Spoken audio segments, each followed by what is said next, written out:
په کاپیسا کې د دولت جوړونکي ټیم په کمپایني غونډه کې څه وشول. سلامونه او احترامات مو ومنئ. د دولت جوړونکي ټاکنیزې ډلې کمپاین په کابل ولایتونو کې روان دی. ولسمشر د سکایپ او تلیفون له لارې له خلکو سره خپلې برنامې شریکوي.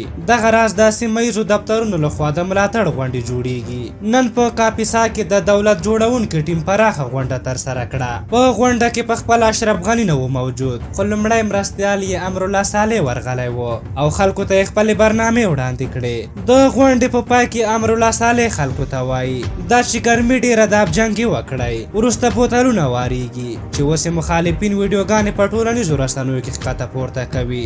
اول که خلکو د دوی ملاتړ نه کولی، په رسمي ورځ له دومره تهدیدونو او ګرمۍ کې د سره لمر لاندې هېڅکله نه راتلل. بل د دوی په خبره چې خلکو د امرالله صالح په خوله نه بلکې د دولت ساز ټیم سره د نفرت له وجې دا کار کړی. ښه دا بوتلې به څو نفرو ورکړې وي، 100 نفرو یا 200 نفرو، خو په غونډه کې زرګونو خلکو ګډون کړی و. نو یو څو نفره د ټولې غونډې استازیتوب نشي کولی او بل په دې کې هیڅ شک نشته چې د دولت ساز ټیم سیالان له دوی سره سالمه سیالي نشي کولی. حتی که دوی 14 واړه سره یو ځای هم شي، د دولت ساز غوندې ولسي غونډې نشي جوړولی. نو بناءً چې غواړي په هر رقم وي د دولت ساز غونډو کې مشکلات پیدا کړي، نو بناءً له دوی هیله لرو چې سالمه مبارزه دې وکړي او که د ولس لپاره او د هیواد لپاره څه لري ورته وړاندې دې کړي. په اخر کې د کاپیسا له درانو ولسه مننه کوو چې د دولت ساز ټیم څخه خپل ملاتړ اعلان کړ. په هر حال تاسو د دغه موضوع په هکله څه نظر لرئ؟ خپل نظرونه مو راته په کومنټ کې ولیکئ. که زموږ ویډیو مو خوښه شوې وي ضروري لایک کړئ. تر بلې ویډیو مو په لوی او بخښونکي خدای سپارم. د الله په امان.